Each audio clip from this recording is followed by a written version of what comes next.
I'm being recorded. I've been caught. Happy New Year. I think I've already said that in my other video, but for the first week or so, I'm probably just going to say it anyways. And then I'll be like, all right, it's back to normal.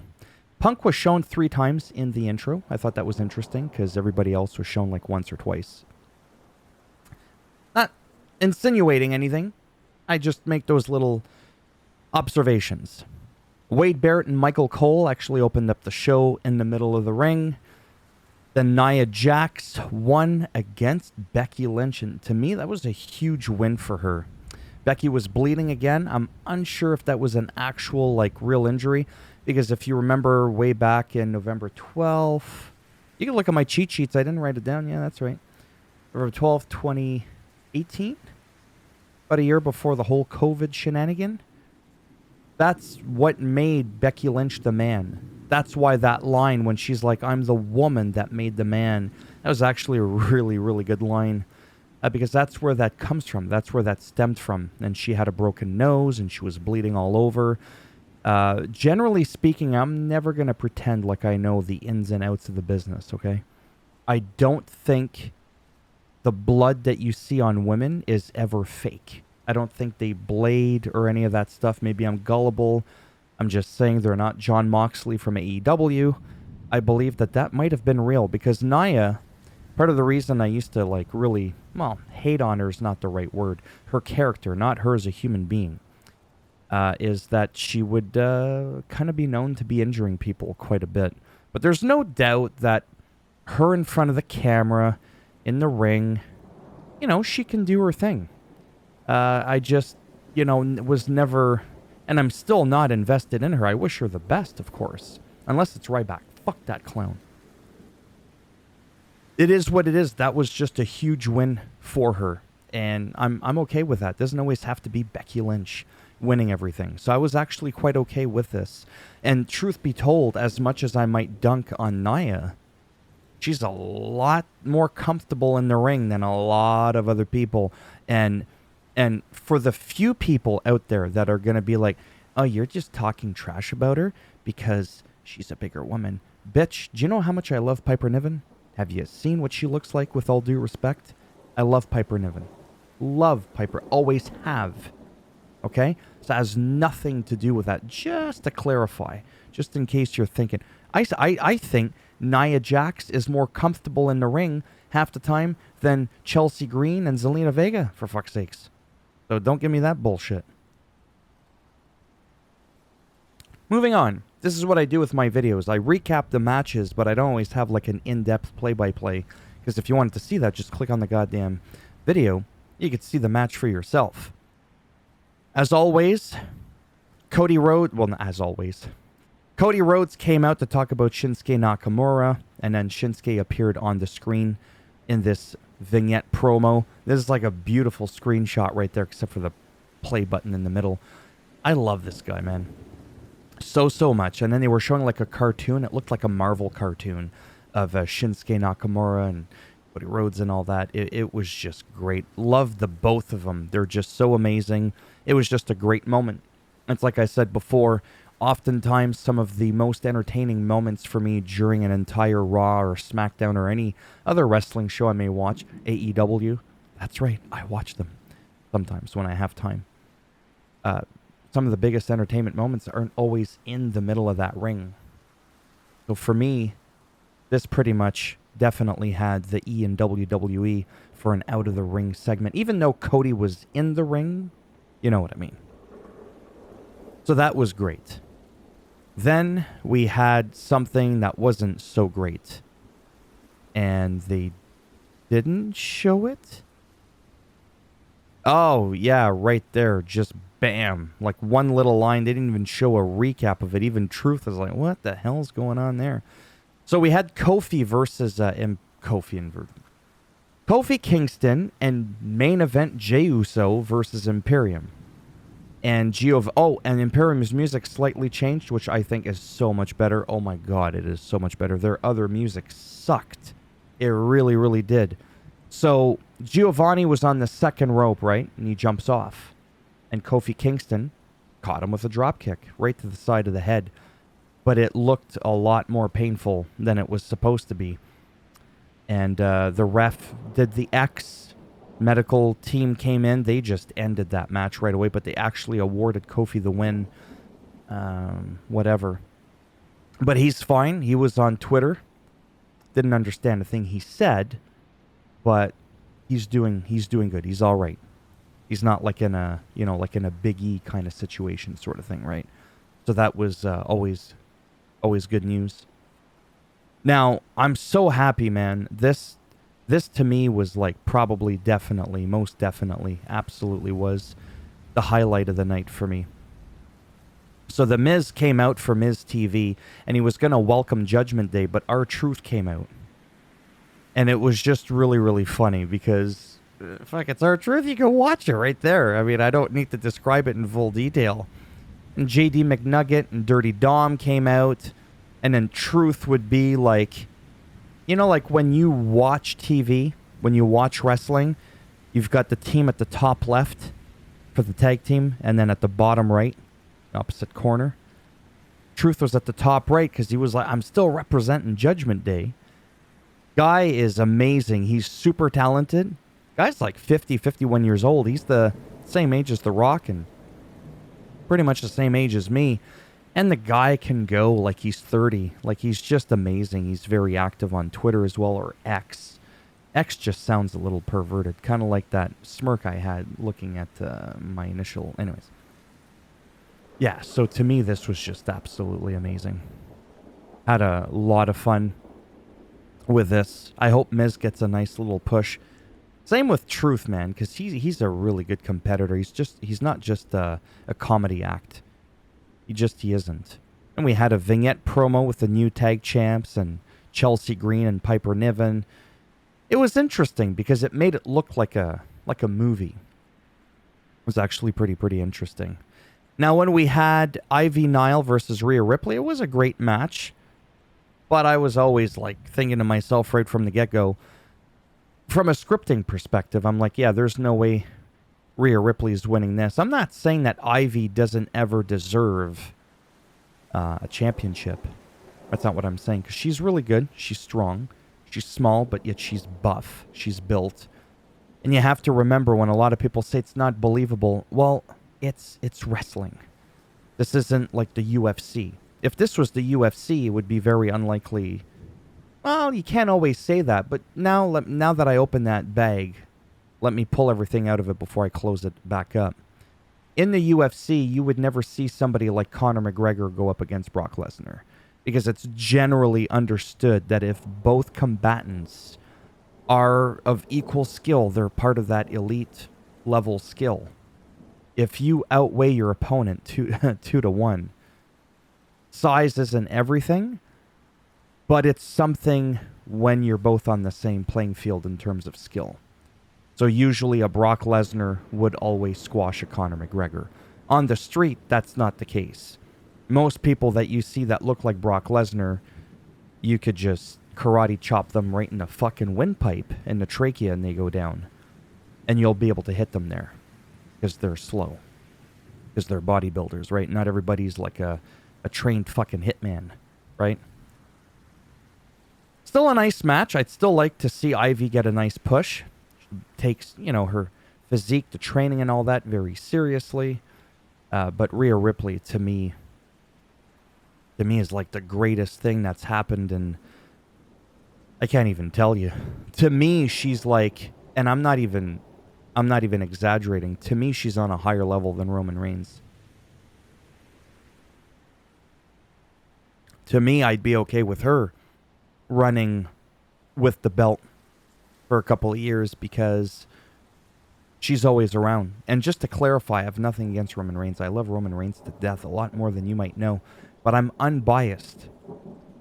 I'm like that guy, Chris Fishfillet. I forget his name. He's a cool dude. He's probably going to interview Velveteen Dream about some controversy, but maybe I'll get into that in another video. It'll give me another excuse to make another video. So that was great. There it looks like they were going to make out, but wishful thinking. Jinder Mahal. You gotta watch. Oh my God, even WWE, they usually don't have anything over like 3 minutes, 1 second. 3 minutes. 3 minutes. 3 minutes. But when it's The Rock, know your role, 22 minutes. That's like a whole South Park episode, minus the commercials. That is electrifying. That is just amazing. So Jinder Mahal came out, which I love to death. Jinder Mahal. Like, I don't think you get how much I love that guy. Just absolutely amazing in every way. To me. But then The Rock came out and says, you're jacked as hell, but your balls still ain't there. It was just funny. I think I butchered that. You're jacked as hell, your balls still ain't there. Hell. No, I can't remember the rhyme. Whatever, that doesn't matter. You go watch it. Rock wonders if he should sit at a booth, at a bar, or at the head of the table. He was panting after a 10-second melee with Jinder Mahal, however. Whereas Truth didn't do that, I didn't do that, and I just finished jogging a mile and a half after doing P90X back-to-back with this. I'm going to tell you this, though. The Rock is in great tip-top condition. Just because he's panting doesn't actually technically necessarily mean anything. And I'll tell you why. It's really simple.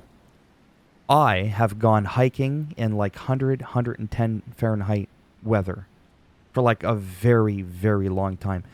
And I'm panting and I look like death, but I'm still able to keep pushing at the same speed and pace, which is the same thing. The entirety of my trek for like a couple of hours. I'm sure The Rock can have a 15-minute, 20-minute match with Roman, okay? I wouldn't worry about The Rock panting, honestly. He's 50, 51, doesn't really mean anything. He's in great shape, don't worry about it. But if you were as big and weighed as much as Thanos, I'm just saying, you'd be panting too, maybe a little bit. Don't you worry about that. This to me was just great. This is what I love. Zoe Stark and Shayna Baszler took out Tegan Nox and Natalya. I have so much respect for Natalya and Tegan Nox, but I can't take them seriously. And again, I feel I need to stress this. I would say this to her if she was here. It's from a scripting perspective again. Most of the time, it's always from a scripting perspective. Natalya has all the tools and accolades. She's done it. She's done it all. But lately, she's being jobbered. And I don't like that. So anytime I see Natalya come out, I'm like, yeah, okay. Not because of her. Personally, not even because of her from a character perspective.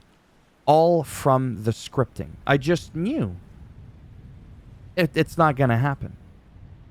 And man, Zoe Stark, to me, is probably like a very, very, very close second to one of my favorites right next to Rhea Ripley.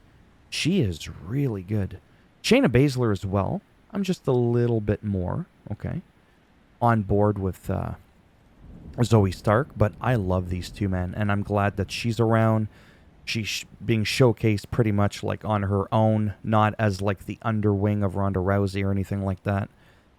So that is pretty great. Great match again between Drew and Seth. Damian Priest came out to try to cash in, but Drew was like, I don't think so. Claymore kick. Dropped him real fast. Seth ended up winning. Made me wonder why after the match, though, we didn't have Damian Priest cash in after. Like, sorry, show's over. Can't cash in. Nobody's going to see it. No one's going to believe that he won or something. I don't know. But yeah, I really do like Drew's character, talking about that. He's like that in-between heel, in-between face. Because remember, he just wants revenge against the people that wronged him. He's not going around against random people. I forget that guy's name, the ref. But it's nice to see sometimes refs that work out, that are like, bitch, fuck around with me and I'll toss your ass. I like that. Yeah. It's a great show. Like I said, I had a lot of fun. I watched some highlights of even AEW. I just love wrestling, man. I don't care what the 3-letter acronym is, really. I just don't give a damn. I was gonna say shite. However, I don't want to get demonetization on this video blocked because, you know, that nickel I was gonna make is everything to me. Yeah, these videos, to be honest with you, they don't perform well. Just like most of my videos on my main channel, despite me making quite a few $100s every month steadily for half a decade, which is why I do it. Ultimately, though, I just enjoy this so much. Like this right here, I mean, it's probably not the most enjoyable thing for you to watch, and I apologize for that.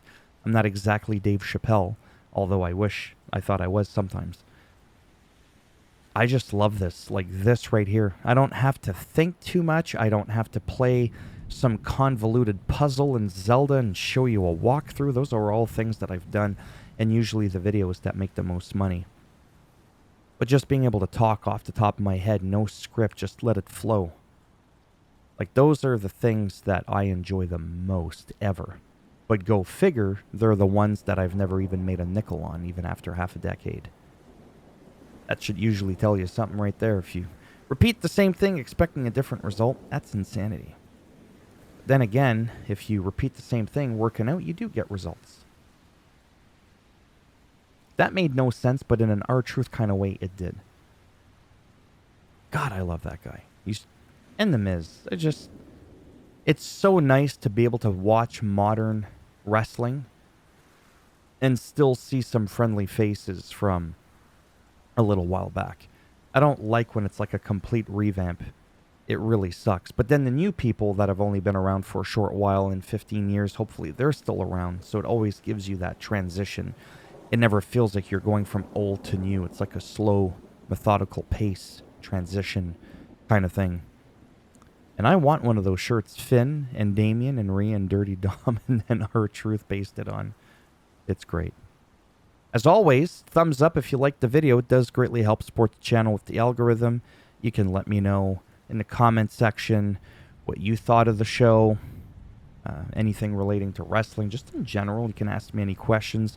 Hey, what do you think of anything? It could be controversial. It could be about Chris Benoit. It could be about just anything. Any promotion. I'm not well versed in necessarily in the other different promotions. You can ask me about Matt Cardona, who used to be Zack Ryder. You know, what do I think of his Indies run now that he's not in WWE? Just anything. And like I said, maybe this year, if things go well, I can start doing once or twice a week a video on where the title is, you know, like about Matt Cardona or about whatever, courtesy of, and then I at you in the title. That way it's like a fan response. Well, no, I'm not a fan. You're the whatever. I know what I'm trying to say. I don't have the words right now. Thumbs down if you didn't like it. We bend it in half, twist it. You get the drill. The Samoan spike from Solo Sikoa. We break that off in your ass. And if you want to subscribe to the channel, I don't even need to say it, because you know what's up. See what I did there? I should really get into comedy. Take care, and maybe I'll see some of you in the next one. Bye for now.